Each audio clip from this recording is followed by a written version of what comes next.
Today's episode is a pretty cool one. We are joined by Ian Madsen, still in the States after his injury at Knoxville Raceway. Keen to catch up with him. But first, this pod is brought to you by Eliminator Raceway. Eliminator Race Wings are Australian manufactured with recessed rivets for extra strength. Manufactured with 6061 T6 aluminium for lightweight and strength.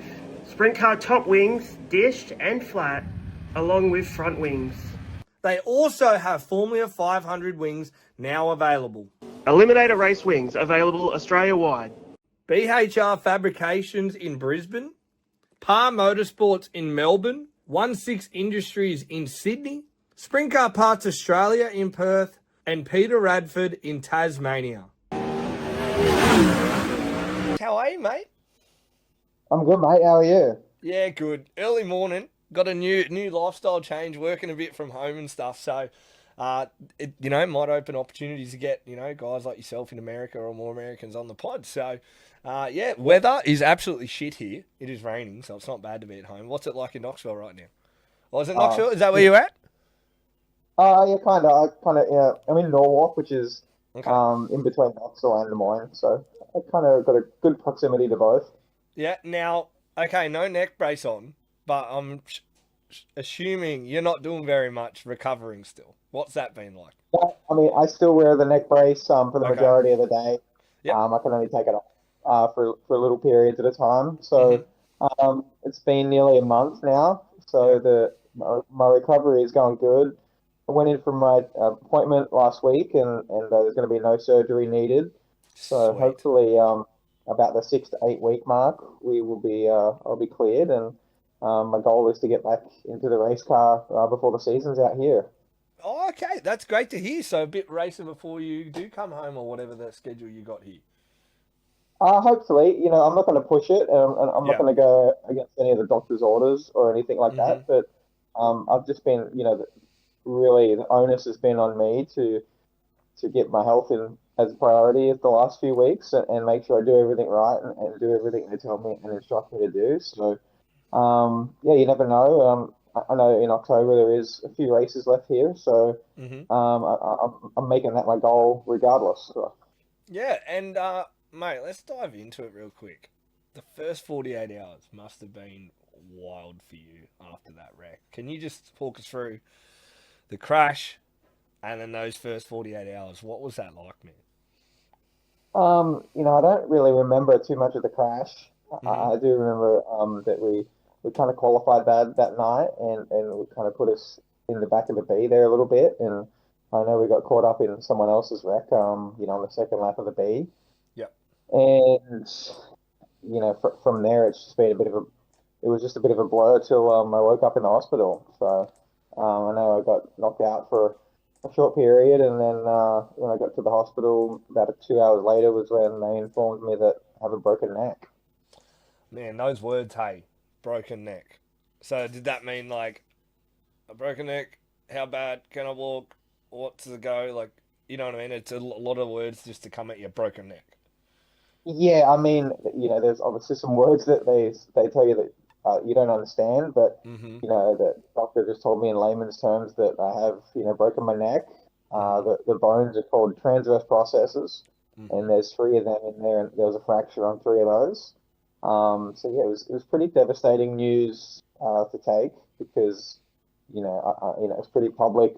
What I've been through in the last couple of years. So there was a lot of perseverance and adversity to get back in a race car. I missed the Knoxville Nationals in 2024 due to some stuff I was going through, and I just worked my ass off to get back in a race car. So and to be competitive again. And only a week or two out from the Knoxville Nationals was just it was pretty soul crushing for me. And that's news that it took a couple of days to kind of digest. And luckily I was surrounded by good friends and family, and to make that news a little bit more palatable for me.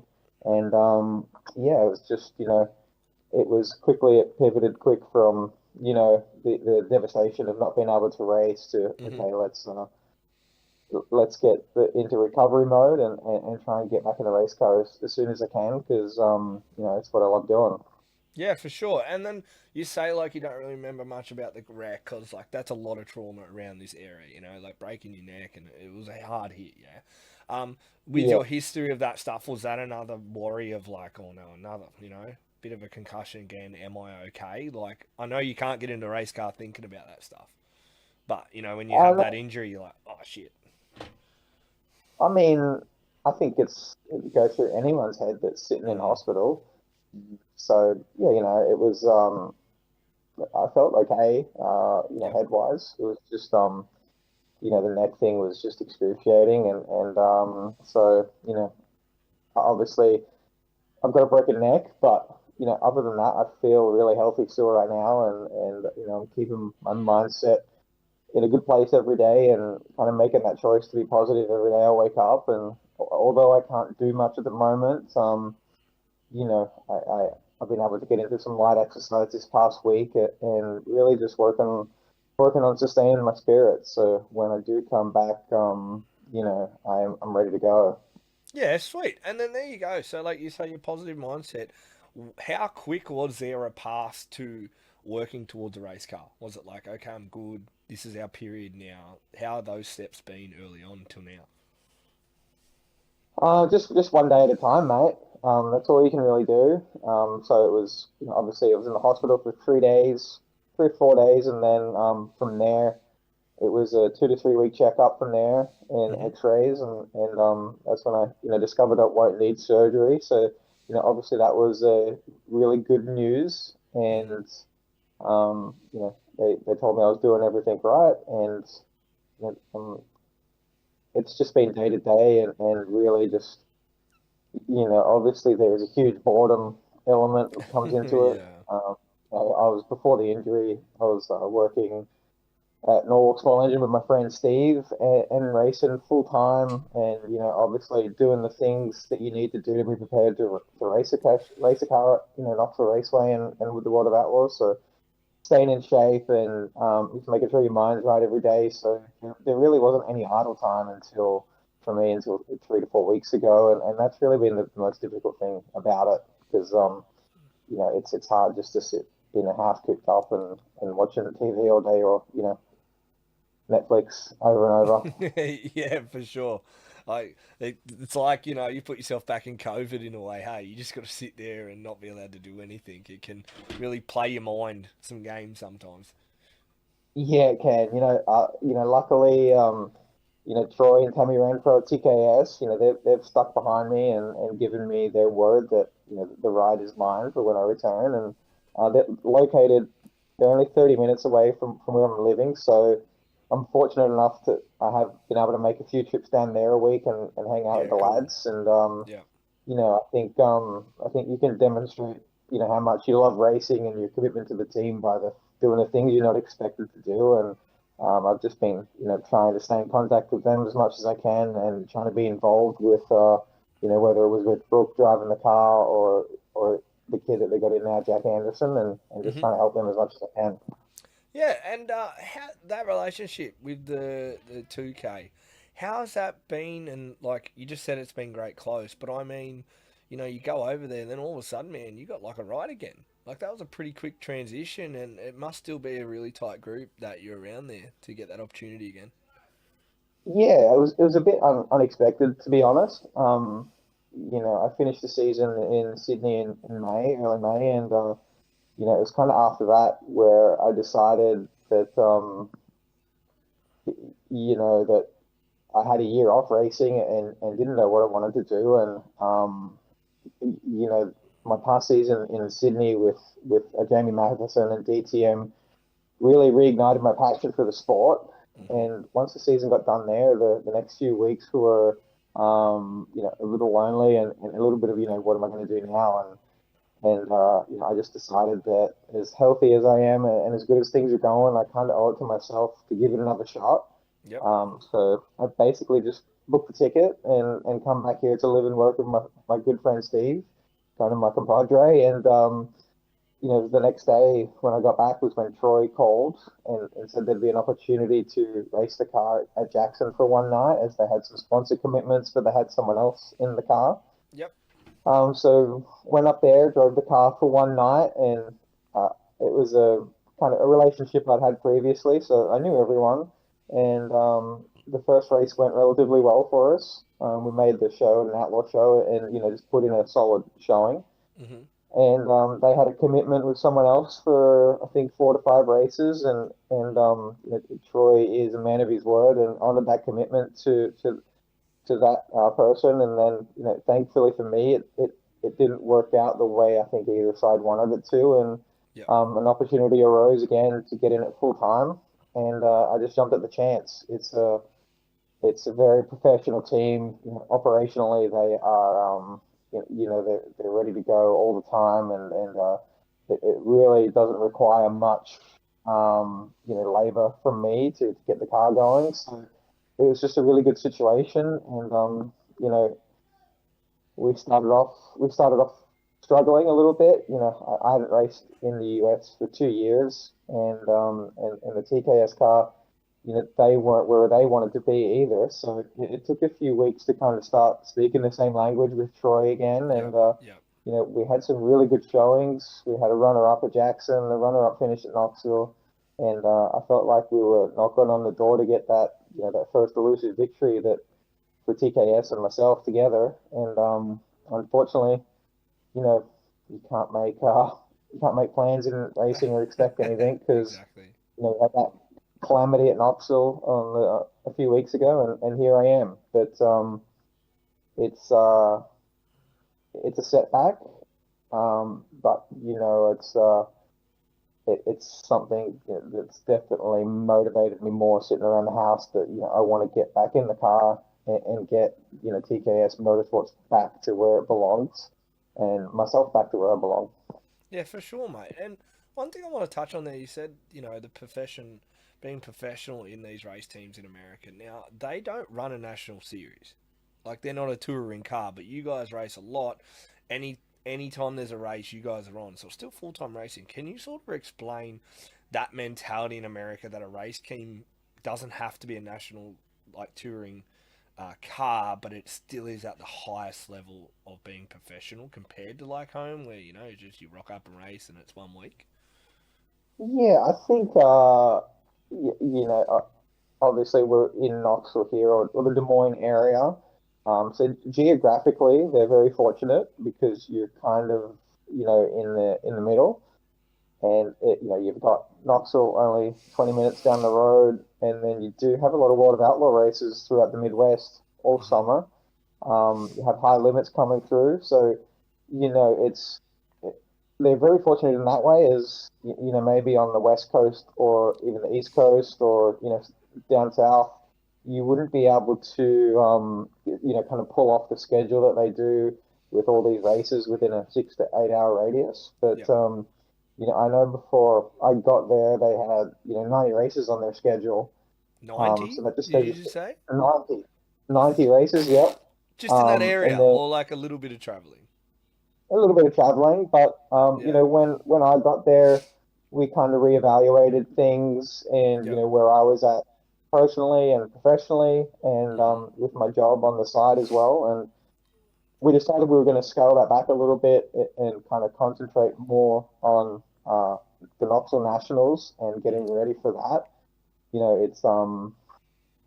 It's Knoxville is just such a different animal in so many ways, and there's such a rhythmic nature to racing in Knoxville, and so we really kind of focused our goal on staying there for that month and gearing up for the Knoxville Nationals, and unfortunately that didn't happen, but Yeah. once I get back in the car, and hopefully everything can go smooth again, then we can kind of sit down as a team and collectively come up with the best schedule that suits our team for next year. Would you say that area you just spoke about is very similar to Pennsylvania? All the tracks around, and you can just do so much racing without, going out of an 8 hour window of travel? Yeah, I guess in that sense it is a similar situation to Pennsylvania, and that's why there's so many good cars in Pennsylvania, and so many good cars here. And Troy's team's been one of the cornerstone teams of the Midwest for the last 10 or 11 years, and hopefully with my experience and my commitment, we can make it one of the top teams going again. I wanna turn back the clock a bit here, because let's say it's Ian Madsen, never been to America, about to get in his first ride there. Do you remember that first year of, okay, I've got a few American rides now, and seeing these big tracks, and racing back home, there's nothing like it. Are those feelings on these high speeds, or what do you take out of those type of tracks compared to racing at home? I think that it's as much as I love the sport in Australia, and it's played such a pivotal role in my life, Sydney Speedway or Parramatta Speedway, and Yep. it's just really sentimental to me racing in Australia. It's obviously I grew up in it with it, and I fell in love with it in Australia. But once I saw racing in the US and such iconic tracks like Eldora and Knoxville, that's when it really changed for me. And the speed of these half mile tracks was just something I was in awe of. And that's really when I decided, that I wanted to be a race car driver, and kind of turn that mindset to such a singular focus to make it happen somehow. And like you said, these speeds, right? Like, is it really that effect? You come home and it's not that fast. Like, it's not easier, but it's definitely like, oh yeah, I'm not going that fast. Uh, I don't want to discredit I'm what not we do saying in Australia. discredit, 100%, but you know what I mean, though. Just but yeah, there's definitely nothing like the speeds of Knoxville, Eldora, place of Port Royal, and when you're going over 100, 120 mile an hour, only a foot from the wall, it's it's something that just grabs your attention pretty quick, and Yeah. it's a feeling like no other. Would you say that, like, say racing in a Knoxville, the straights are so long and you're going fast, versus, let's say, a Warrnambool. Warrnambool, when it's fast, is pretty fast. Do you say, like, you have a little bit more time to process going down the straight of Knoxville as it comes up to you, compared to, like, when Warrnambool's wide open, you're like, corner, corner, war, war. Like, is it a different process when you're racing? No, not really. Oh, okay. The obviously lap times are really relatively similar between Yes.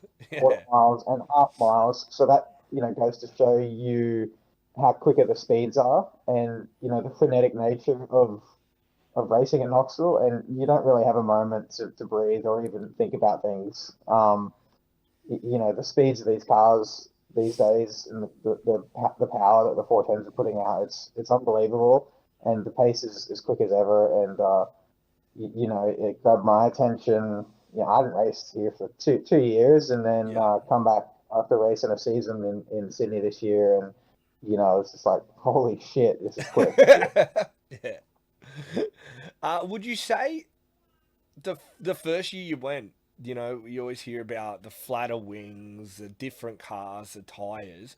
What was the one thing, like, that first season, then when you come back, that you really took and, like, pushed forward back in Sydney?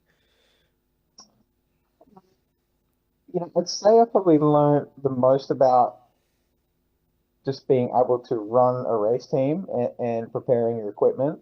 So when I first come over here, I spent most of my formative years in America on the Outlaws as a crew guy. So Yep. I think that's where I learned the most, and I was out there with where we had crew chiefs like Scott Gherkin, Ricky Warner, Sonny Kratzer, and just I remember just being not just in awe of the speed and the racing itself, but just in awe of the way they prepared their cars. And I really remembered coming home and trying to mimic everything that they did on their cars, Yeah. and just trying to make the cars look as cool as possible. I guess with regards to the wings and the tires and everything like that, I've kind of been coming to America for over 20 25 years now, so I've kind of been through the whole gamut of wing rules and tire rules and everything. So you know that seems like it's something that changes annually, and Yeah. Okay. definitely when I first come over here, you could kind of learn some setups and take them home and really apply it to the racing down there, especially, Parramatta in the day, it used to get slick and, wide like the American tracks did. So, when I first come over here, I just learned so much from my brother and the way to set up a race car, and I think that really transferred to some of my success in Australia. But now it's a little different because the rules packages aren't the same in both countries, and the racing's a little different, and the racing style's a little different now. So it's you kind of have to relearn everything from country to country, Yeah. and I think you see that in the way that when Americans come to Australia now, they don't kick our ass like they used to. Yeah.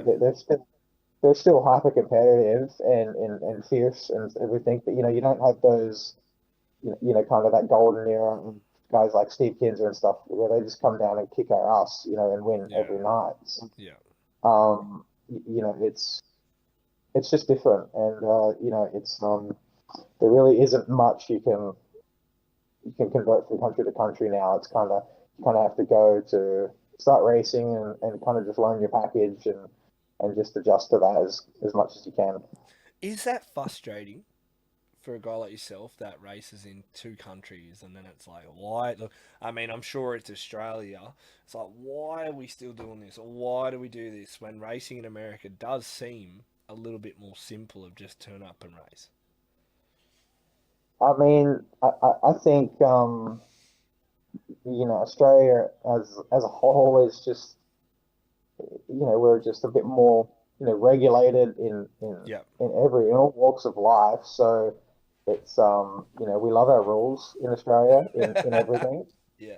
and there's a bit more freedom over here when it comes to the racing, and that has its pros and cons as well. Okay. Yep. I think we're fortunate in Australia that we have a governing body that good or bad, that looks over the racing as a whole. Whether over here it's gotten a little fragmented as well, where it's starting to get different rules packages and tire rules Yeah. kind Okay. of everywhere you go. But it's you could be one of those guys that sits around and complains about, oh, these tires are different Yeah. or these wings are different, but at the end of the day, that's not gonna get you far, and you just have to adapt and deal with it as quick as you can. I And was gonna.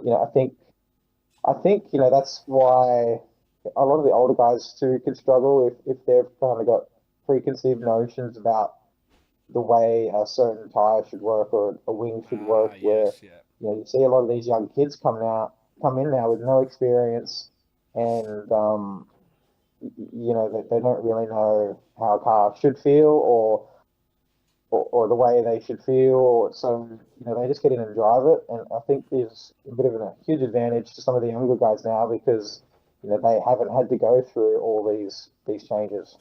Yeah. It's just it's what it is to them. There's none of this. Oh, Yeah, This Goodyear tire back in the day, or this. Who's your RD12 when it's like that doesn't even exist yeah, anymore, bro? Like, exactly.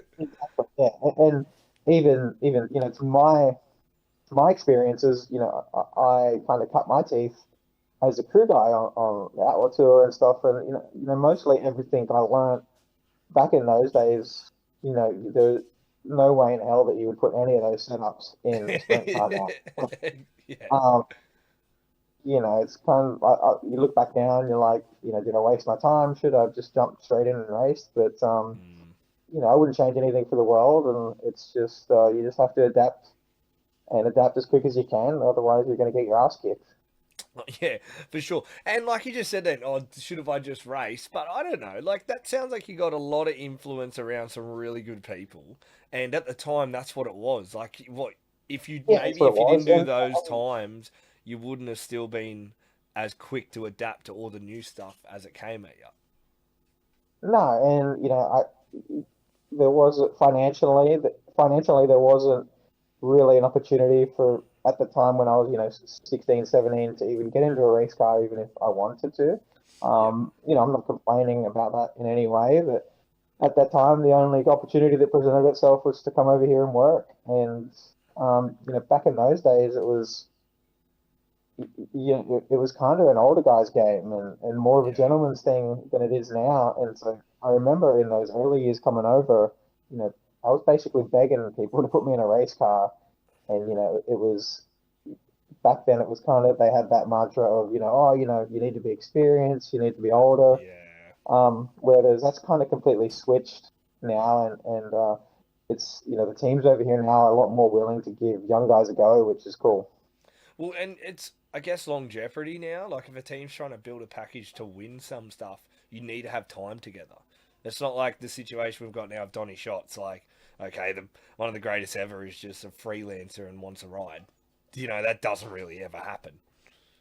No, and it's that's you're right. Continuity is key in sprint car racing, and that's really the hardest thing to get as a driver because unless you're financially well off, with family money or anything, you kind of have to do jump around cars these days. As you just said, Donny Schatz is even jumping around rides now, and Yeah. so that just goes to show you how tough it is. He kind of built the business model on continuity and sticking with foundationally Mm. having a good team and the same people around. And Brad Sweet did the same thing, and it took 7 8 years for them guys to be out on the road before they really saw any success. And I think in today's like instant gratification nature, it's hard to build that with a race team now because we're online, we're all the internet updates, and Yeah. a lot of the ownerships and managements want results right now, and Mm. there's not a lot of patience out there.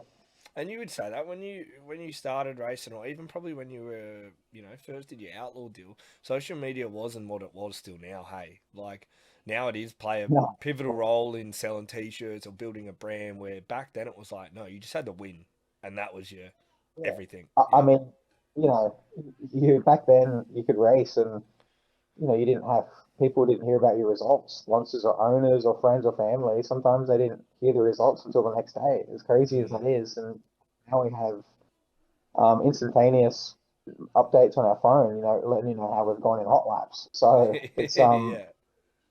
it's good, but I think it's created an element of impatience with sponsors, owners alike, and Ah, yeah. you know Okay. you very rarely see teams that stick together for a long period of time anymore, and that's just the way it is now. That's I've never thought of it like that because then you got like your sponsors are watching every lap you cut because they're invested or they just want to see you be successful. But then it's like, well, you guys haven't been going good. I've been watching. Versus like, oh, so give me an overall yearly figure. Oh, this being top tens, this is good. This is good. Oh, that sounds great. But if he's watching every lap, you're like, oh yeah, DNF there, DNF there. No, you hit the nail on the head. I remember, my first couple of years out on the road, and you're going to these places for the first time, and you know, some of these tracks are so unique that you don't figure it out till say 5 laps to go in the feature, and it's like it's not like a weekly racing thing where you're like, oh well, I'll come back next week and try again. It's you realize you don't come back to this track for another 12 months, so Yeah. it's different, and it's just something you just have to adapt to like everything else in racing. I was just about to say that. Like you can we'll get into the outlaw deal soon, but like even if you're not in an outlaw deal, you're like, okay, where are we gonna race in America? To gain good laps or why show up to that track where I've never even seen and we're just wasting money that night? Because we're not even going to come back here next week or for 12 months if it's not on a tour. Is that surely comes into the play of scheduling, doesn't it? I mean, it does. I think for me, you want to get to where the pinnacle of the sport by merit. So for me, that meant wanting to take the biggest challenges. And I know that once we had won a couple Knoxville championships, that desire for me to go out on the road was burning. So we just jumped at it. And looking back now, we could have stayed around the Midwest, and maybe I could have gained another year or two with the team. But I think coming all the way from St. Mary's Yeah. over to Knoxville, you want to race the best and you want to be the best. So I think as a from a driver's standpoint and a competitive standpoint, yeah, you just want to go race wherever the best are racing, even if that means it's somewhere you've never been before. And there's a lot of guys. There's a lot of other guys that'll probably be there that have never raced there before either. And you just have to have belief in yourself that you kind of have to have at the end of the day that mindset of it's just a brown circle, like the rest of them, and Yeah. you'll figure it out after a lap or two. And you just said then that, going where the best are to be the best and get seen. How, like, hard is that to suck it up when you go against the best and go, well, shit, this is where we're really at. I just got spanked. But then it's like, does it drive you, or it's like, wow, we really are got to change maybe some of the stuff we're doing? It can be demoralizing. It can be motivating. It can be all of the above. You really go through the whole range of emotions when you race on the water, and you really just have to keep grounded and not get too overconfident on the nights you do well, and not get too deflated after the night you don't do well, because I remember the night that I won my first World of Outlaw race. We ran 19th the night before, There and you go. Yeah. when you come back and you win the next night, it's just so fickle that there's so many good cars and so many good drivers that it's so easy to run 19th, 20th one night and then come back the next night and you don't even know why, and you win the next night. You didn't change anything. It's just all the things fell your way that night, and the stars aligned, and it worked out. So and you see it often. I've we've been to Williams Grove before, where I've seen guys not make it out of the C main on the first night of an outlaw show, then come back and win it the next night. So That's pretty crazy. you have to look at it from a realist point of view, and even the years I was out there, Donny Schatz was the man, and he was winning 15, 20 shows a year, and they were considered really career years, like history books setting years. And then if you look at that overall, we raced 100 times, and he's only winning 20. So there's still 80 nights there where he was even losing himself. So you really have to learn to lose before you can celebrate being good, or think that you're ready to win. Yeah, and you just said like the 20 versus 100. Like, no one still. Maybe Gravel might get close to a 20 this year, even with that field. But do you think, as a guy, okay, let's say an Australian going to America, racing against the best, and running a top 10 or making the show, outweighs, racing somewhere else and running fifth? Do you know what I mean? Like, if you race against the best and another top 10 in Outlaws, he's doing all right, eh? Nah, I always considered from the first moment I come over here that the World of Outlaws the benchmark, and you have equally now you have High Limits that's just as competitive as the Outlaws is. So you have two national series, and if you're running top 10 consistently with any of those series, you're kind of putting yourself in a position to win. And if you do race locally and you can only go do 5 or 6 outlaw shows versus racing 15 times at your local track, you're going to be way better off doing a handful of outlaw shows. And you see it all the time. You see guys that come over to America from Australia that have never raced in America before, and at home they're average, and then they come over here, do a little stint, and then it's a night and day difference when they come home. Yeah, they just elevate themselves, and you're like, oh, well, those laps have made you better. Yeah. It's just such an intense form of racing with the World of Outlaws, and it's racing locally. You can make a few mistakes here or there, but you can't make one with the World of Outlaws. I mean, if you make one mistake, 2 cars go underneath you, and there's really no time to let up at all, and then that really conditions you to race so much harder when you're at your local circuit or your local series or your local track, and it really kind of just it just gets your skill set so much higher, and it's crazy because when you haven't raced the World of Outlaws or anything for a few years and you come back to it, it was just crazy how intense it was. I bet it looks like there's just no messing around. Every lap counts. Every error. It just if you're on, you're on. If you're off, you're in the BC, mate. Back it up. Oh, absolutely, and you also got to take into account that in Australia where we race, there's only really you can count on one hand the guys that do it for a living. Where over here, there's 30 to 40 guys that do it for a living, and Yeah.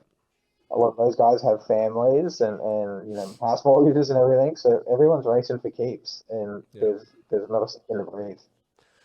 You just touched on some local like competition and stuff like that, but man, Parramatta when you were running around there, that was like some tough racing without any of the Americans or stuff like that. Like there was so many guys who were bloody good at Parramatta. Can you just tell like how competitive Parramatta was in your early years of racing? Yeah, it was incredible.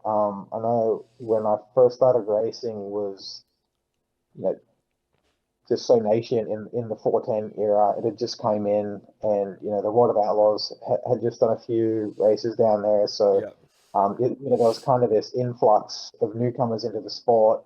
And the first year I started racing, there was 50 to 60 cars each week, crazy. and yeah, it was so cool. And it was my favorite track in the world to race at.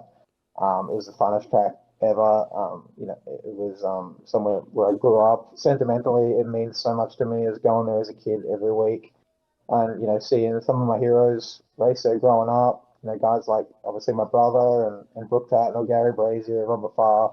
They were some of the pioneers for the sport in Sydney and nationally, and they really helped elevate the sport to what it is today. And then being able to race against those guys and sometimes beat them was just awesome. And I don't know what it was about Parramatta, but I know it conditioned you to race well, all over the country and all over the world. It was somewhere very special to me, and it was a sad day for me when it was gone. Yeah, for sure. And I remember, like you just said, the Americans, and just prior, you said the track race sometimes like America. A lot of Americans did come and say, like, yeah, this is the place where we like to come race in Australia because it's like home. The conditions slicking off and build a big cush. You don't need a fence. Like, it sort of was like Yeah, an American track, wasn't it? If you really think about it. no, it was, and I think if you look back at some of those early World of Outlaw years, that was some of the best racing I've ever seen. And Mm. I was lucky to be a part of it with crewing for my brother that first year they came, and we won a couple nights. And I just remember the euphoria of That even was being a part crazy. of Yeah.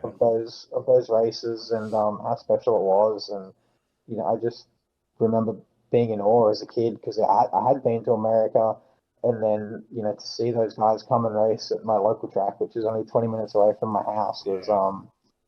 was something that was just so cool to me as a kid. And then to watch my brother, beat them was even cooler. And I got to race there, and it just had so many characteristics to it that no other track unfortunately have. And you can't, you know, I think if you tried to Replicate it. build a hundred Parramatta's, you'd fail, 99 times out of 100. Yeah. It's I just like, agree. it was freaking cool. Like you could go off the racetrack, you could come back on. It was just that you could have, probably consider my kind of style there pretty unconventional, and it was just fun. Yeah, it was one of those tracks, hey, that wasn't very one dimensional. Like you couldn't just go there and go, oh yeah, it's on the fence tonight. Like the cushion was different every time, like size Yeah, wise, thinness, thickness, and then the bottom was either there or not. So you had no choice. If you got to get up and have a go tonight, you got to get on that berm. yeah, and I mean, obviously, we're somewhere so special to your heart. I think it's easy to get nostalgia and look back and not remember anything bad about the place. Oh, But for sure, yeah. I genuinely don't ever remember seeing a bad feature race there or a bad night's racing. And we were so spoiled, and we probably didn't know what we had until it was gone. For sure. All right. Do you remember your exact first night strapping in one? Like that's the shit I like to hear. Yeah, Your first night. yeah. Where were you? Do you probably even remember what you had for lunch that day? You were probably shitting your brick or something. Um, I do remember it. Uh, I grew up, the Kraft family is very special to me as they were Yep. actually the people that gave me my first shot. Yeah. I'd been, me and my friend Matt, we'd worked at Crafts for a few years, helping carry and helping. There was a few cars racing out of there at one time. So I remember at the end of the year, Richard and Peter Kraft come up to me and they said, we're going to let you have a go at the end of the year. If you, you know, you, we kind of had enough stuff down there between some stuff at my dad's house and Carey's and Crafts. Yeah. We kind of put together this jalopy of a race car, and I remember like I got lapped twice in the first heat race. Yeah. So Sick. they made me, yeah, they made me start at the back Yeah. because I think you had to start at the back for That's a your first rule, three isn't nights. it? I think it is. You just Yeah, got the yeah. and I even remember Brett Loadsman lapped me twice in the first heat race, Yeah. and I thought I was going so fast, and and I remember quite vividly my dad coming down from the hill after the heat race, and he's like, mate, if you're gonna get in one of these things, you're gonna have a go, and that was it brought humility to me pretty quick, and a great respect for how powerful these race cars are, and from there the rest is just history.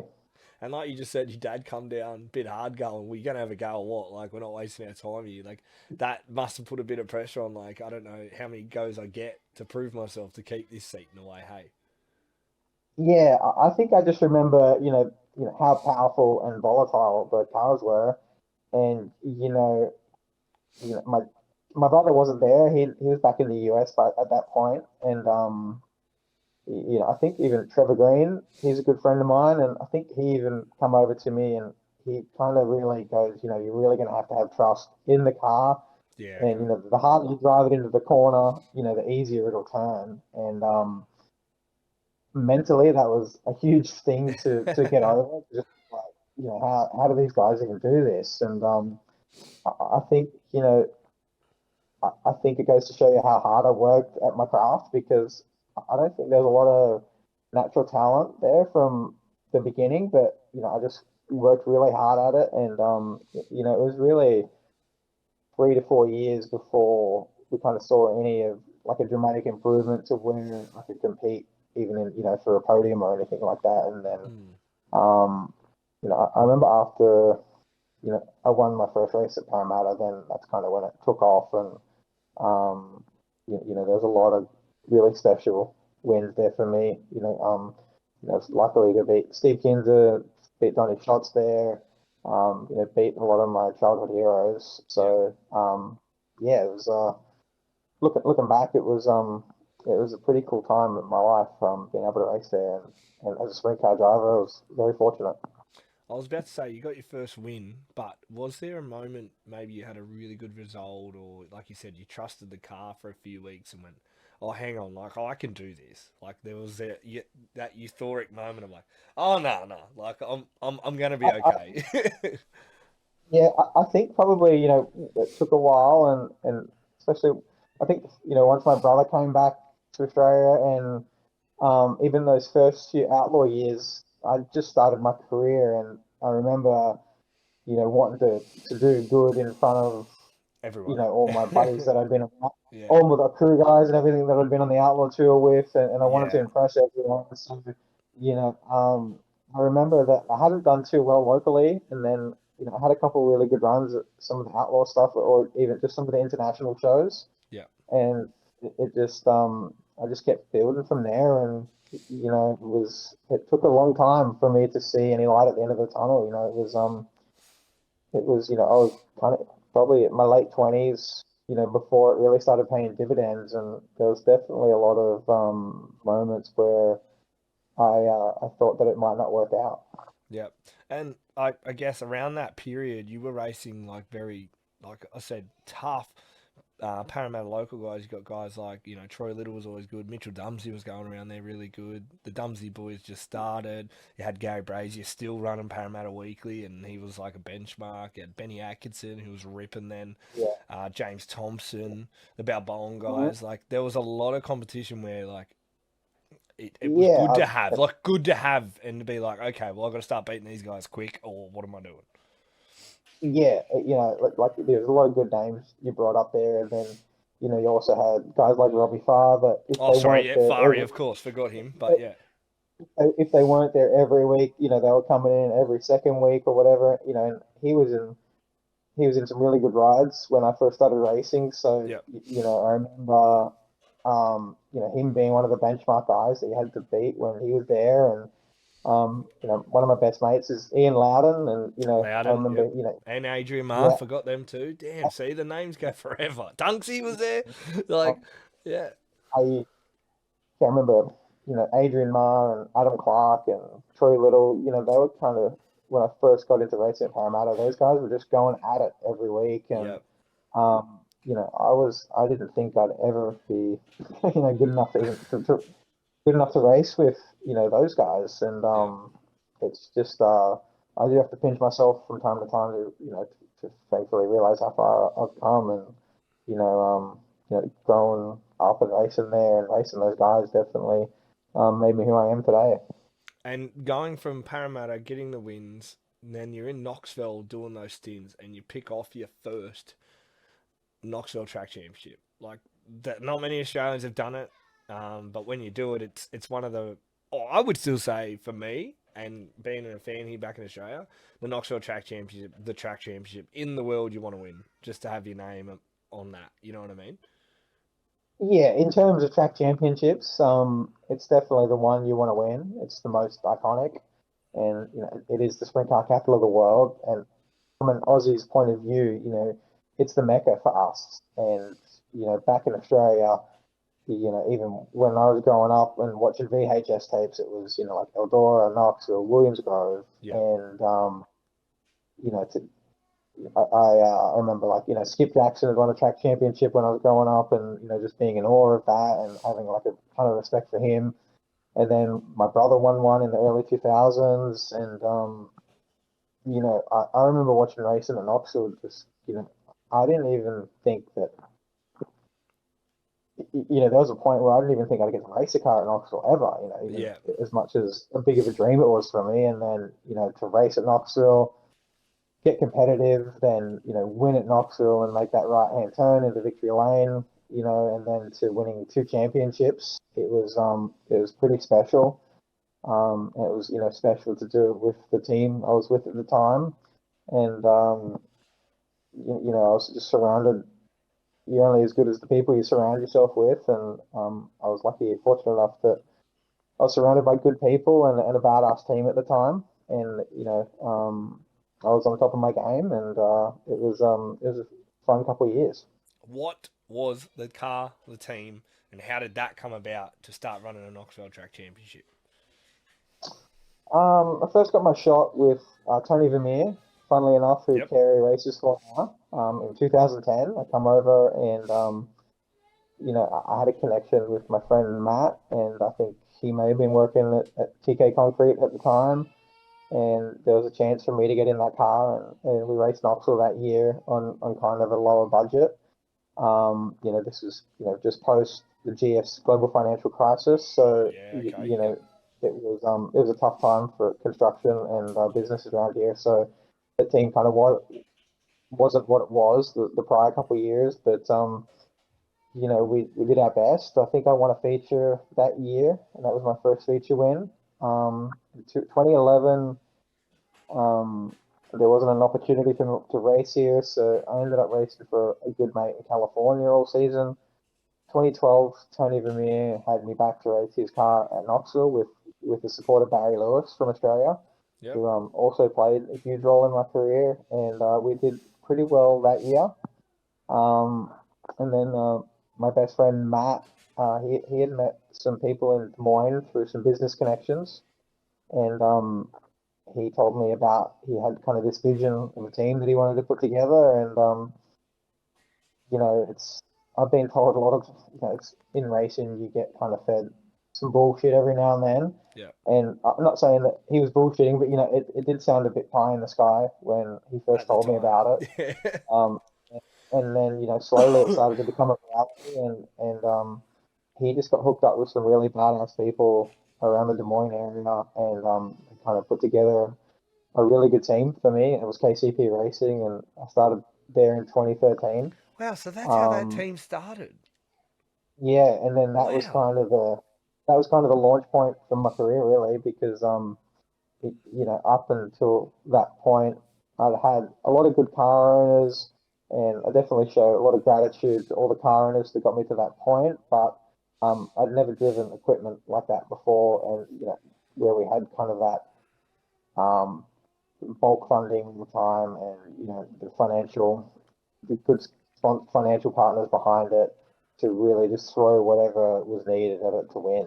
And um, the first year, actually, we should have won the Knoxville Championship the first year, and we had like a fuel pump come out on Twin Feature Night, Mm. and I think we ended up losing the championship by only a handful of points at the end of the year, and we come back again in 2014 and redeemed ourselves and won, three or four feature races and the track championship.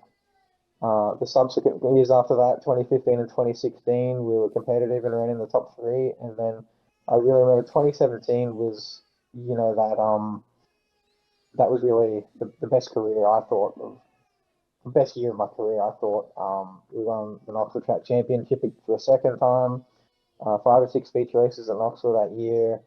We won World of Outlaw races, and we were just competitive everywhere we went. And that was that kind of set the benchmark for where we wanted to be as a team. And the following year was when we went on the World of Outlaws. So, I was there for 8 years, and it went by like that. So, but I feel as if the opportunity I've got now with Troy, Tammy Renfro, and TKS Motorsports is just as good as opportunity as I've ever had. They have really good funding, really good partners. Collectively, they have a great group of people, a great crew, and they're very professional, ultra professional. Everything, I think, all the keys to success are there. Um, they've just been, they've had a lot of success around the area too. They've won Knoxville championships, and they had Chase Randall drive their car, as late as 2 years ago, and had some success. Yeah. So they're definitely used to success. I'm used to success, and there hasn't been a lot of that for either party for a few years. So we're both as hungry as each other to get us back to where we need to be.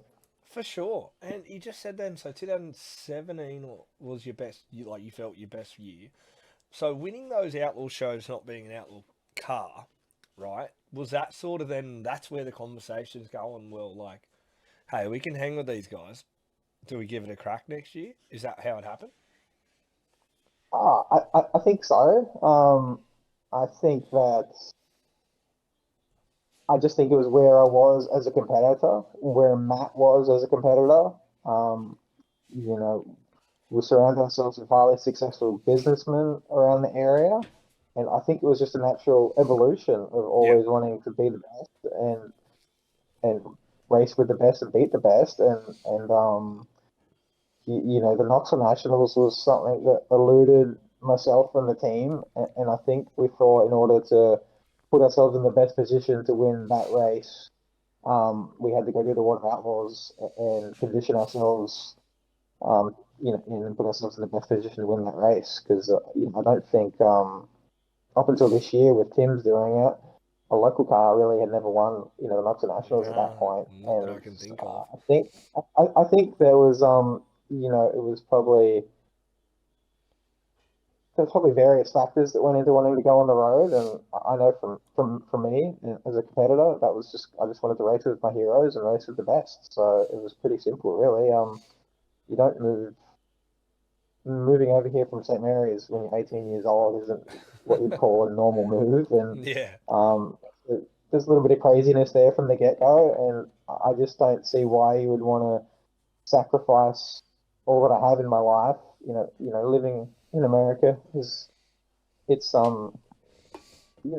love it over here, but it's still not home. So you leave a lot behind. You leave family, you leave friends behind. You miss weddings. You miss your mates growing up, your mates' kids growing up. So there's a lot you sacrifice to be here, to live out your dreams. So I don't know why you would want to do all that and then not race the best when that opportunity presents itself. 100%. That's what I get. Why do it all and then like not try to beat the best? Like, what are you there Yeah, for? Just come leave home. It's what, nicer. get a job. So that's that's how I look at it. Yeah, for sure. And that year, being the Outlaws, and your brother was still on it, Kerry. Like, that surely was pretty cool, man. Like, you guys, like you said, from St Mary's, Australian, Yeah, and yeah. oh my god, man, like we've got outlaw deals. This is pretty cool.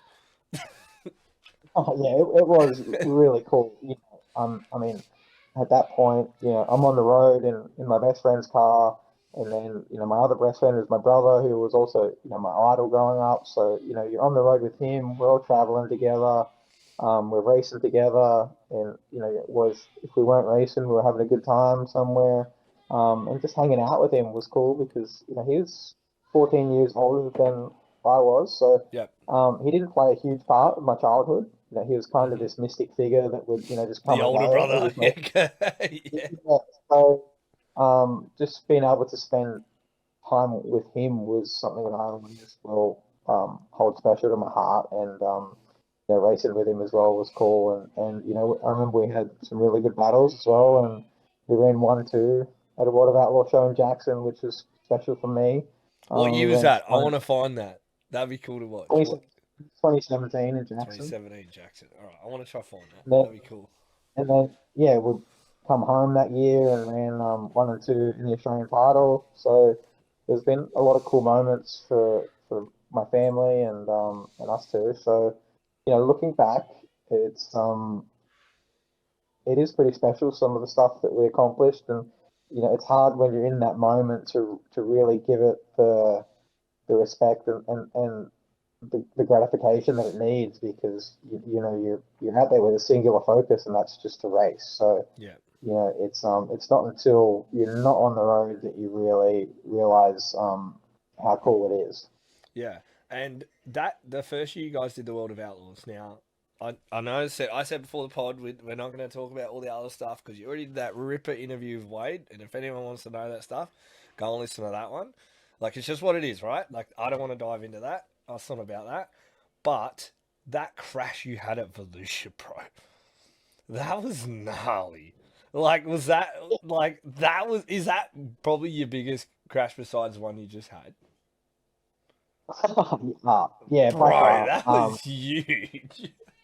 Yeah, that was huge. It did a lot of damage. It was just fucking scary to be honest, and it was Yeah, for pretty sure. wicked.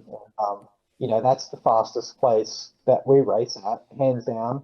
Really? Especially, Volusia. yeah, Hmm. it's Volusia. We did 12-second laps there on a half mile, and we raced there.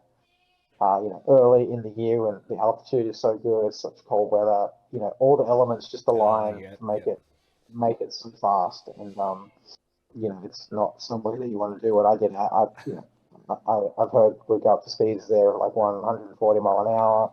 Um, then yeah, we ran second a bunch that week to Brad Sweet in particular. I'd just come off, maybe the first 2 years on the World of Outlaws maybe weren't what we thought they were going to be, and the Yeah, success wasn't there that we yeah. thought. We did win races, But not but consistently your results week in, not week out. consistently. Yeah. And then we come out that year, 2020, and we'd made some changes within the team, and we just come out guns blazing, really. And I'd never been so fast down there in particular. And we ran second, I think 2 or 3 nights, and I just remember wanting to win so bad that night. Yeah, Not just for the team, and we'd been yeah. so close all week, and obviously looking back now, I probably could have just ran second, but Um, it looks worse on video, but Yeah. when it felt like there was a gap there in real life, and I went for it, and it wasn't, and um, paid the price for it. But yeah, it's definitely the most violent crash I've ever had. Yeah. But I did come back and race the next night, so On the World of Outlaws, that's what you got to do, eh? If you're fit and ready, you rebuild that car and go. Like, don't worry about it. yeah, that's what we're gonna do. So it wasn't until I got home.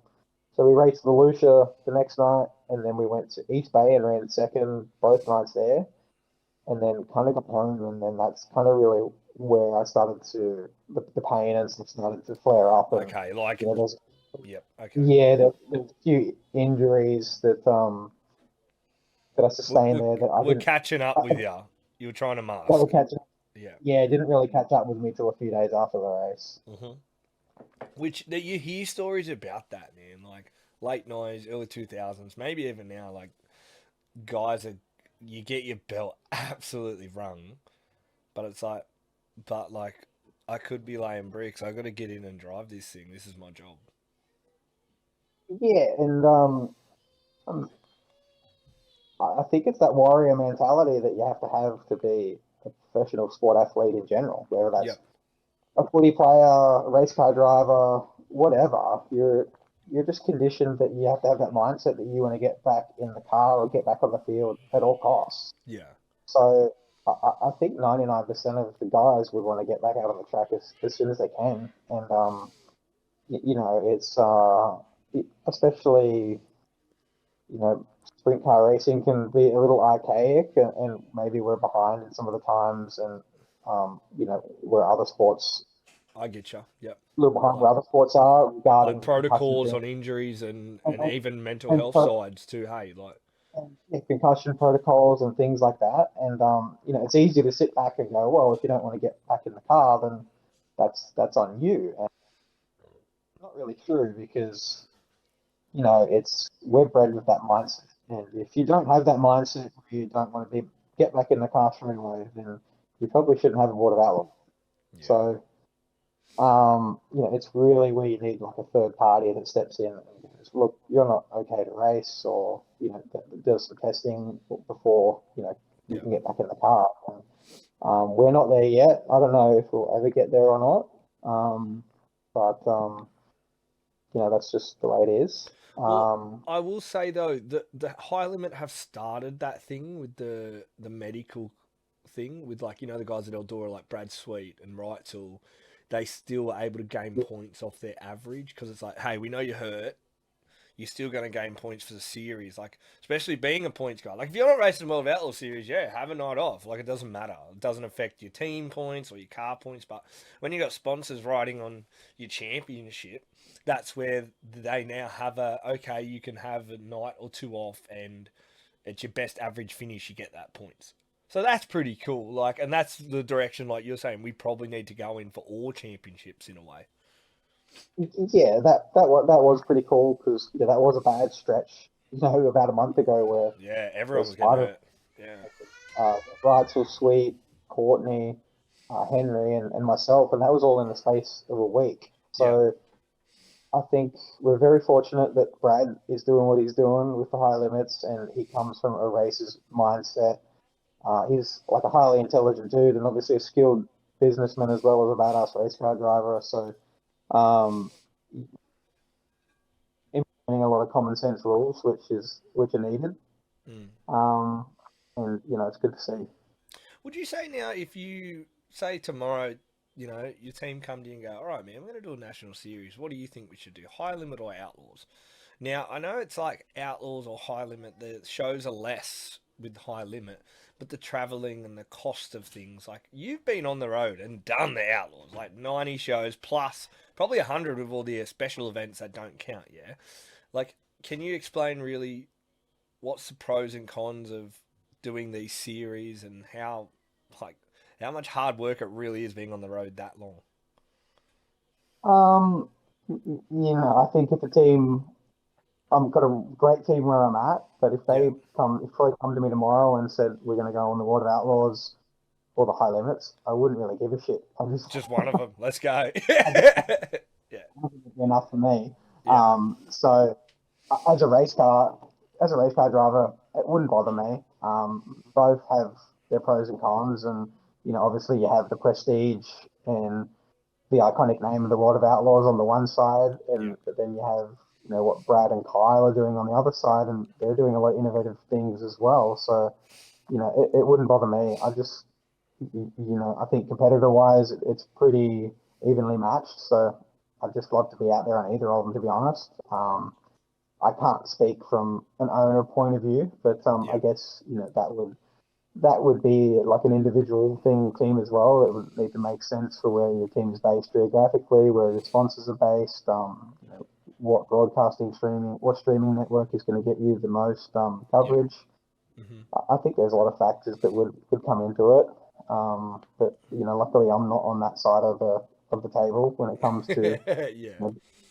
deciding what your business model wants to be. I just wish it's I kind of wanted to take it slow when I come back into racing, and I was like, oh, I don't know, ever know if I want to go back out on the road again or anything like that. And after doing 2 races over here, I was like, I want to get back out there, and Yeah. so it wouldn't bother me to be on either series. You just talked about sponsors and coverage there. Do you remember, like, when results started going good and, you probably didn't have any sponsors at the time, but then you get these people coming up to you maybe at the track or reaching out and you're like, how do I handle this? What do I do? Is this right? Is it enough money or do I just take it because it's a sponsor? Like, how do you remember being young and trying to handle those first moments? Yeah, I remember. Early on in my career, so Nick Speed's dad got me a sponsor at Parramatta. It Yeah. was a pest company called Mordant Pest Company, and I think they gave me like $500, Yeah. 500 or $1,000 or something, and like just being stoked that like I got a sponsor. Yeah. And $1,000 in Um, sprint car racing is hot laps and it's over. Yeah. probably paid for the pit passes and some tires and a couple Yeah, of cool. slabs, but Yeah. and but I think even in my lifetime in sprint car racing, it's really pivoted from a white collar sport, from a blue collar sport to a white collar sport. In the, on the pit side of things, because it Yeah. does take so much money. You have to generate so much money to. They're just money eating machines these days, Yeah. and it's where I kind of where I grew up in Sydney and everything, and in my life, it probably really didn't condition me well to handle a lot of that stuff. Okay. Um, Yep. it took it really took getting with the KCP Racing to kind of try and transform myself into that guy that the sponsors would be proud of and want to align themselves Yeah. with. Yep. I'm not going to sit back here and tell you that I'm badass at it yet, because I'm probably not. There's Yeah. a lot of guys that guys like Brian Brown and stuff. They really set the benchmark for professionalism. Yep. And I think that we could all do better as racers, and we could all learn a lot from other sports on how to handle ourselves. Um, I think maybe the way I conducted myself early in my career didn't help me along the way, and may have set me back a little bit. But it's made me who I am today, and I think I do wish you could go back and obviously not just in racing, but I think everyone, as they get older, wishes they could go back and approach things different and do things differently. And I definitely could have. There was things that I could have done early on in my career that would have helped me along the way in being more professional. But Hmm. it's just I can't hate myself for it, because I didn't know any better either. So it's just a Yeah. bogan. I was just like a bogan that come over from West Sydney to America, and all of a sudden you're racing for World of Outlaw wins. So Yeah. it's you really have to grow. You just have to continually grow as a person, and then that helps you as a racer as well. Yeah, and being over in the States, hey, like you can never stop being a sponge. There's always something new or listening or something thrown at you, whether that's race cars or media or sponsors, like you just said. Oh, absolutely. I think it's a good quote from Ted Lasso, and it's like Tell be us that. curious, not Yeah. be curious, not judgmental. And Yep. I think it's all good philosophy to bring into racing because I've been around a lot of the great crew chiefs in my time and drivers, and Ricky Warner, he's always still asking questions, and he's always walking around the pitch trying to find what's going on, and his curiosity never stops. And Yep. it's even with my 2 years off, there's a lot of stuff that I needed to relearn or learn new again when I come back. So, you know, I have been the proverbial sponge since I returned to racing, and I've just been trying to learn as much as I can again as well. And I'm not even going to proclaim that I've learnt near enough yet. As every time you hit the racetrack or you hear someone talking in the pit area or a good crew chief, it's you have to sit back and take it all in because there's always something to learn. Yeah, for sure. Now, let's swing to the last year here in Australia. First, come back in the car. It was really cool to see you, man. Like, get back in because we all thought you weren't racing anymore with whatever happened, and now you're back. So, how was it nervous first time back in Australia, or like what was how was your first night? Because I remember talking to you, and you did feel nervous. And, Well, you was, I don't know, I could just feel you like, oh yeah, I just want to get this night over with and be good. yeah, I was away from racing for over 18 months, and you know, um, I don't want to delve too much into the stuff that I went through, but Yeah, for sure. Yeah, things got really grim for there for a while, and it got to a point where I didn't know if I'd ever race again. yeah, So you know, thankfully that I had a lot of good people in my life and that helped me turn things around, and you have to have good support group, and it's might get a little emotional on this one because just I met some special people, and the guy I live with here, Steve Fitzpatrick, who's turned into just one of the best friends you could ask for in the entire world, and he never gave up on me. And yeah, when I moved in here with him, that's when things started to look a little better for me. And gradually things got better day by day. And obviously the goal was just to get healthy again. yeah, And I don't think even racing was considered at first. It was just get healthy and make it yeah, through it. yeah, And yeah, luckily, yeah, I did that. And come home last year, had some other stuff that I had to come home for regarding my family and some things going on that took a back seat for a few years when I was over here. And I come home and you know some of my friends back there, Jamie Matheson, started hanging out with him again, and he was getting his car ready for the season, and just kind of come up flippantly one day, he's like, would you want to get back in? And I think in the corner, in the back of my mind, I always knew that I'd want to get back in, yeah, and it's one of those things where it's you really would need to spend some time away from it to kind of realize how much you love it. yeah, I think when something transforms from the thing you love into a job, that's a bad thing, and that's kind of where I got myself into the last few years racing in America. Took that time off, got myself healthy, and fell in love with racing again, and I'm in love with it more now than ever. And that's in large part to people like Jamie Madsen and stuff that helped me get back in a race car. And the first night was, I remember the first night I got back last year. It was like the first night I raced, period. yeah, And it was head, am I going to be good again?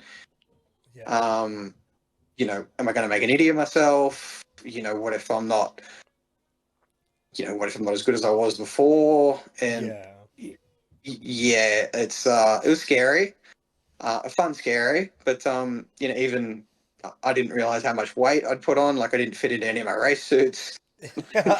which that just adds to the oh shit, like Yeah, here we go. yeah. So, yeah, then the first night was sketchy, and we didn't do that good. It was, the pace was, even Australia now, that like everyone in Australia now is badass, and everywhere you go, and for sure. That guys like Michael Stewart have really raised the bar in Sydney, and like he's incredible. And that first night back, I remember him lapping me in the feature race, and he was just so much faster than I was, and Yeah.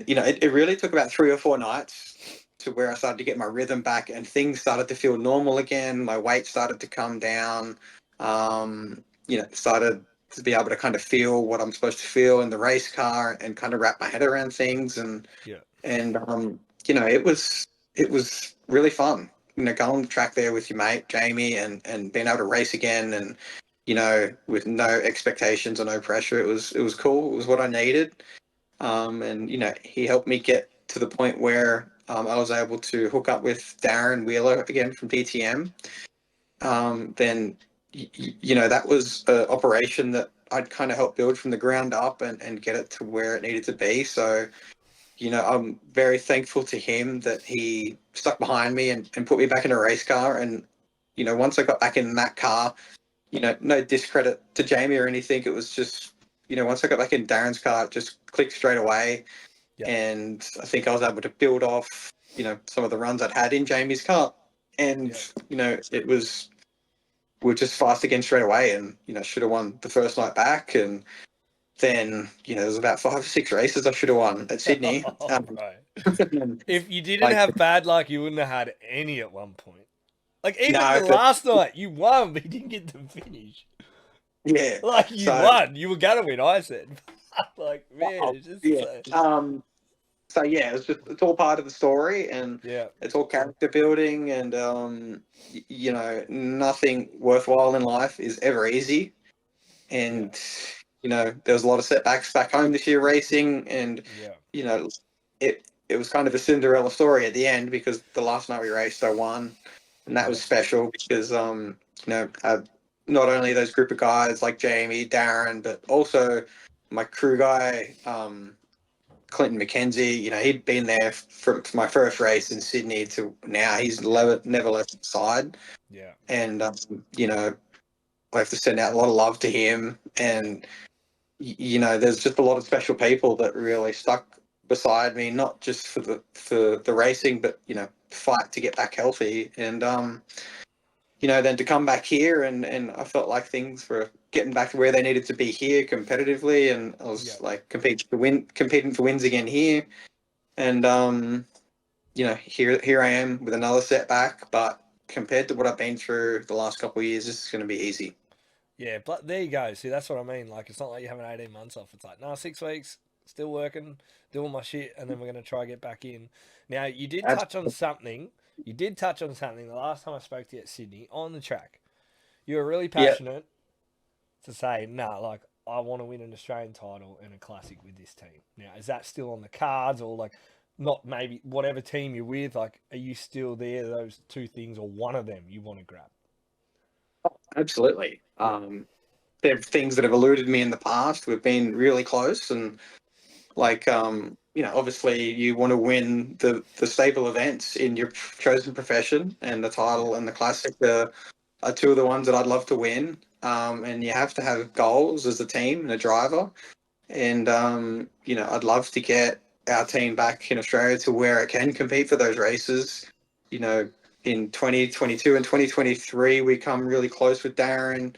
We were coming second in Perth, and had a freak thing where a gear set broke, and I've had a lot of heartbreak at that race. And maybe what I've been through the last few years has, I think maybe everything's prepared me to come back, and maybe snag one of them. So I feel like as a driver, I'm racing as good as ever. I've got good people around me. If I there's a lot of good things happening in my life since I've made some changes. And I hope good things keep happening. And if I think that I've learnt in the last few years that racing isn't everything either. So I'd kind of wrapped myself up, my whole identity as a race car driver, and even my whole life was wrapped up in that. And I think if you had asked me 5 years ago how I was going that day, that I would have connected that to the previous race and told you, oh, if I had a bad race, I'm bad. If I had a good race, I'm going good. I get you. And Yeah. so it's like, but now I can say I've got so many other good things going on in my life, and with work and some other things, that I can go, well, now I can go, well, if the race sucked, I've still got a lot to be grateful for. Yeah. I'm still, luckier than the average person to do what I want to do for a living. Yeah. And I can go, well, no, I'm good. The race sucked, but I'm good. And there's Yeah. another race this weekend. There's another race this weekend coming up, so we'll just Yeah. try again. Yeah, for sure, And man. obviously the goal in Australia would always be the Classic or the title, and the goal in America would always be the Knoxville Nationals. And I think as long as I'm racing, those things will never change. And you'll never deviate from that plan to get to where you want to be to accomplish those things. But if they don't happen, I'm not going to sit around crying about it either. Yeah. Okay, you just touched on something there, like both where you're at, what race you want to win, and stuff like that. But you've done so much traveling. You're even in America now. What is one thing that you were never prepared for, that if a young Aussie's going over there now to be in America, and it's like, get ready for this, or just take your time and process this system, like you said, because you just lived yourself as Ian Madsen, the race car driver, not Ian Madsen sitting on a lounge watching TV. You know what I mean? Like you said, your racing Yeah, affected your mood all the time. But like, yeah. besides homesickness, that's an obvious one that can happen. What else should they be prepared for, or get ready to come at you and not be surprised? It's a good question. I think there's a lot. And I guess it depends. I think the thing that you're really if you really wanted to be a race car driver and a professional over here, you probably not prepared for how all in you have to go. Okay. Um, and it can be hard, because especially when I first come over here, because the technology wasn't where it was today. So I remember you know calling back home and talking to my family, and they're like once a fortnight. So Yeah. I think in that arena, it's a lot better for people, because they can FaceTime their family or In FaceTime seconds. their Yeah. partner or whatever, Yeah. and stay in touch a bit more. But I think the homesickness is what you really have to prepare yourself for.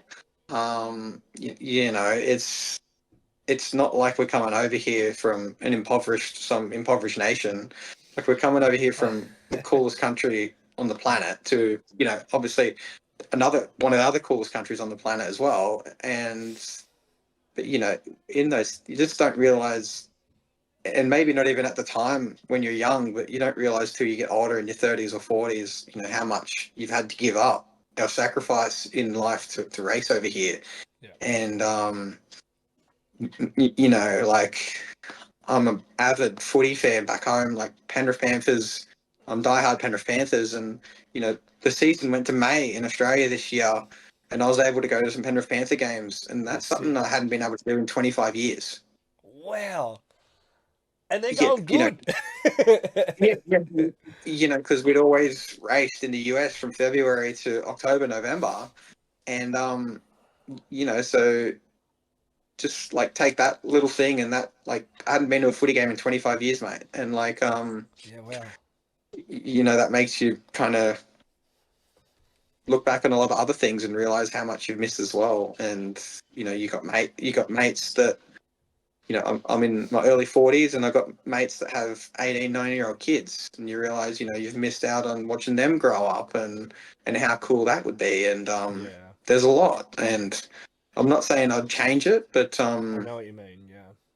there's just I don't think it's normal, and I just don't think a normal person is properly prepared to go through all those things to come Yeah. over here and do it. Well, like you just said, those people had, kids and you missed out, but maybe even yourself, you put relationships aside because you're like, look, it's just not going to work. I'm never anywhere at once, so it's just not going to happen. Yeah, you neglect so many things to you become so isolated and so focused. Like you get such tunnel vision on your goals, and that can unfortunately make you neglect a lot of things in life. And so there is some regret there on certain relationships or certain friendships and missing weddings and things like that. But unfortunately, if you want to, there's a price that you have to pay for everything in life, and you want to be a professional sprint car driver in America, that's the price you have to pay. Yeah, for sure. And most people that don't know Speedway know nothing. Go, why would you do that? Like, you know what I mean? Oh, But like for you, and I get it. yeah, I've talked to all you guys, know all you guys. It's like, well, this is what I want to do. Like, I don't like this is it. And you, like you said, you've sacrificed a lot, even to where you are now. You're yeah, still like, nah, this is what I'm doing. yeah. Like I remember when it hadn't really worked out yet, and there wasn't kind of couldn't see any light at the end of the tunnel, at like 28, 29 years old. And, Yeah. I got mates that they've had kids by that point and bought houses in Sydney, which is a huge accomplishment in itself. But, Yeah, for you sure. know, and they're just like, like, what are you going to do? Like, Yeah. you can just keep going to America every year and hoping that this dream's going to work out. And They're hard conversations to have, eh? Because they make you feel yeah, uncomfortable, and then they make you there is, feel that big. You know what I mean? Like, they're only, everyone is only expressing their point of view from, a caring point of view, and there yeah, wasn't anyone that wanted me to fail or anything like that. But at some point, maybe a normal person would have looked at it from a realistic point of view and gone, "Oh, this isn't going to work out," and given up. And thankfully, I'm an idiot, and like like thankfully, when I like race cars, and I want to race.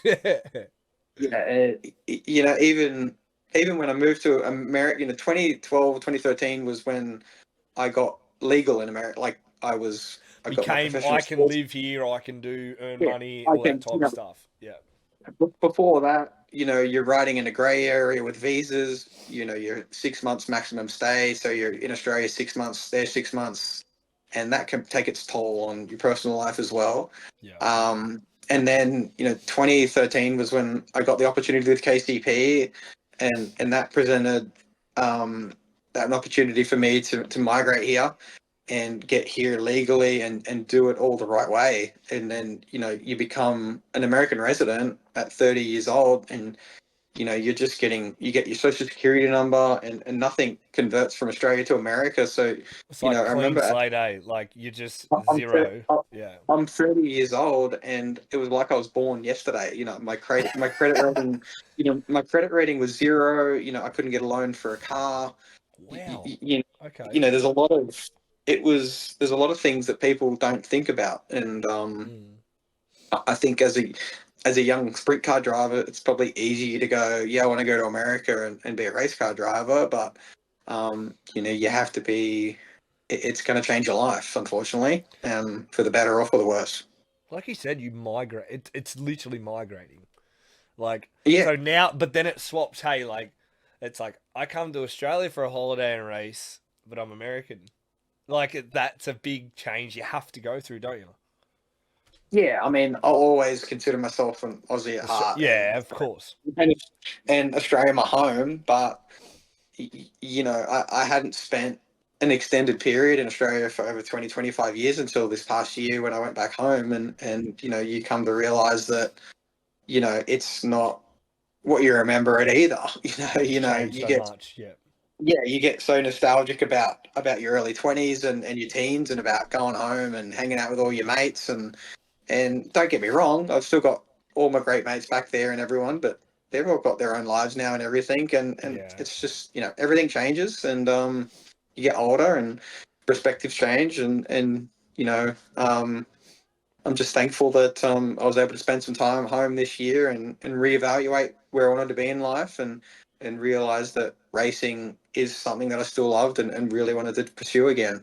Yeah, for sure. And I still the comment you made about going to a football game, man. Like, see, to me, I can go to that any time because I'm here. Yeah. You're like, no, I got to go to a football game, Code. And I'm like, yeah, and like, no shit. I could drive 10 minutes down from St. Clair to bloody Penrith Stadium and watch it. I mean, now they've knocked it down, but yeah. Yeah, they've won the last 4 premierships, and I went to 6 home games this year, and they didn't win. That's rough. Oh, that sucks. I come back here, and they started winning again. So Yeah. if Are you trying to watch it still? Like, if being in America is the price I have to pay for Penrith to keep winning, then so be it. you are a diehard Panther fan. You know why I know that too? Because I remember. I do. Yeah, go. Yeah, go ahead. You had the sickest helmet with a panther on it at Parramatta. I remember that. Can you talk to me about how that came about? That was a ripper. And if you could get a photo so I can put it on you, that was sick, that helmet. I don't know. I just loved Penrith Panthers from when I was a kid. So It was such just a cool helmet.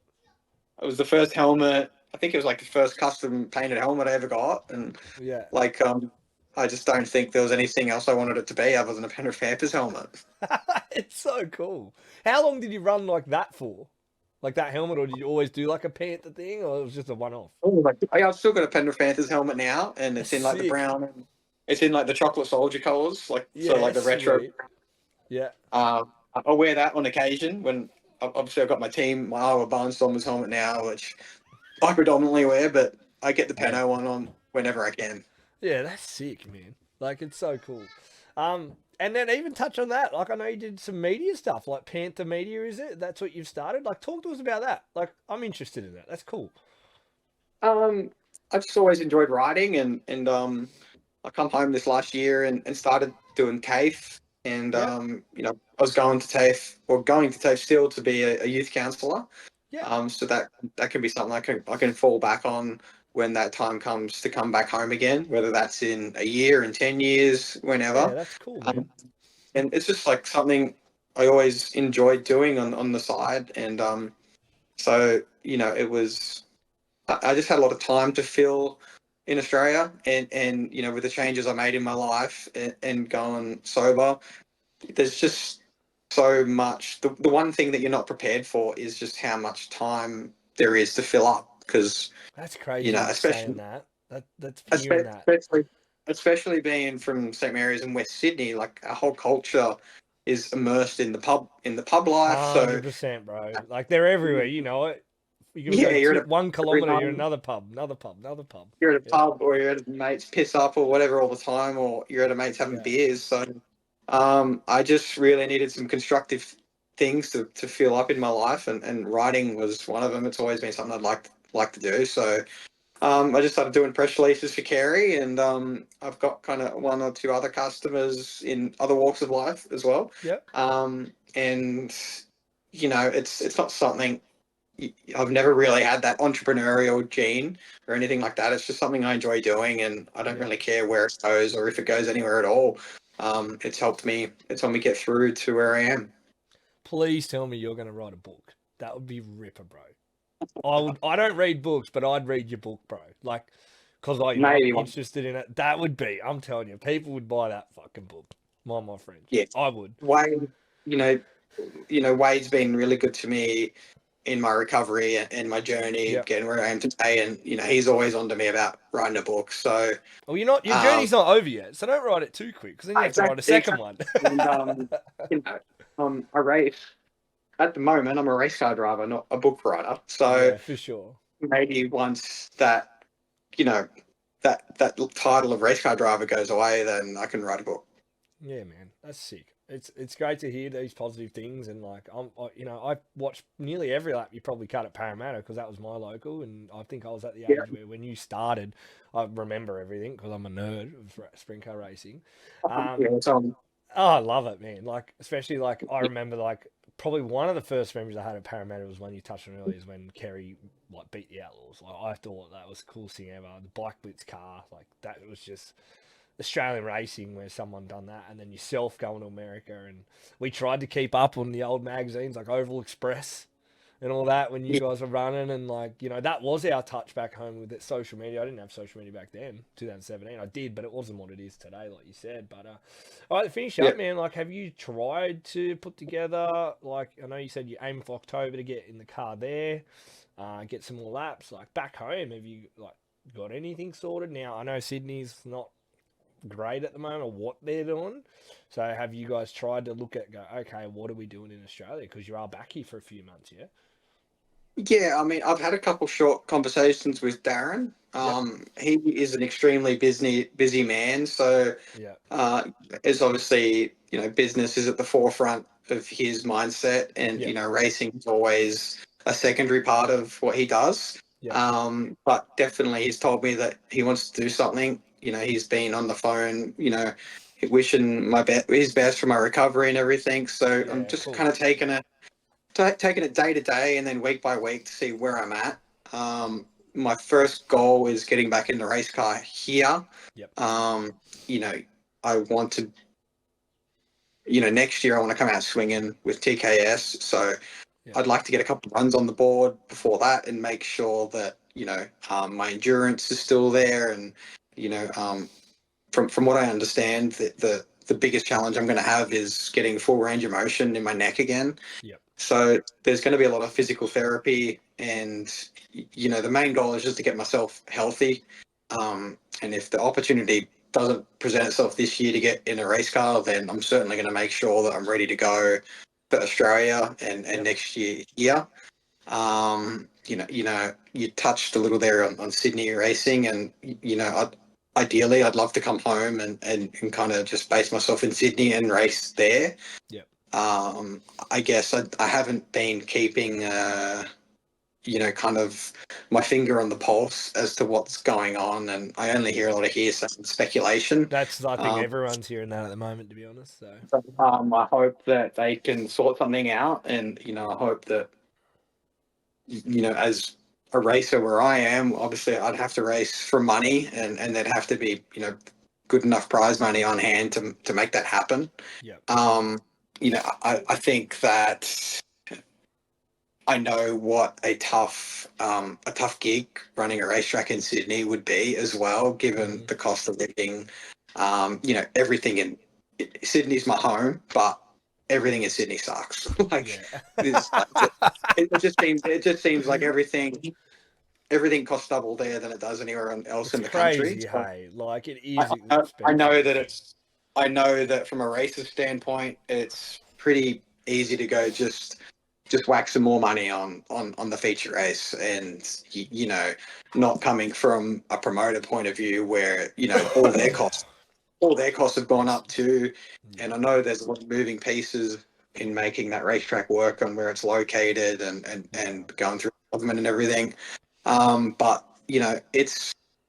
I love racing there. It's a pretty cool track, and I love it there, and so I just hope they can keep racing there. I know it does have some setbacks, but it's the best thing we've got. And 100%. Yep. I think once I wrapped my head around that it's not Parramatta and nothing is ever going to be Parramatta again, Yeah. and just well, this is a different racetrack, and it is what it is, and I think it puts on really good racing. I think they need to get a handle on the dust and some of the tyre wear issues, and I think it could be really good. So hopefully it all gets worked out. Hope we get to race for some decent money, and I can be there racing every week. If I can't, then I guess we would have to start looking at some other options. Yep. Obviously we can go to Toowoomba and other places, but at the moment, I've still got my heart set on that we'll be racing in Sydney, and I hope the club and the track can come to some sort of resolution. I think in terms of prize money, I think it all needs to be top heavy in Australia these days to attract the big names each week. Obviously, we need to get interstate cars to Sydney every week to attract fans. So the prize money at the back of the field in Australia is so weak anyway. I just don't see any point on why you should get any at all. Like we get $100, $200 to run last in a feature race, and a right rear tire is $800. So Yeah. unfortunately, I think, a lot of that money needs to be top heavy to attract the good names and put on good racing. But I also understand from, some of the battlers' mindset that they may need some of that money to survive to the next week as well. But Yeah. unfortunately, there's not enough money to go around at the moment, it seems, from what I'm hearing. So hopefully we can. I just want to race. That's all.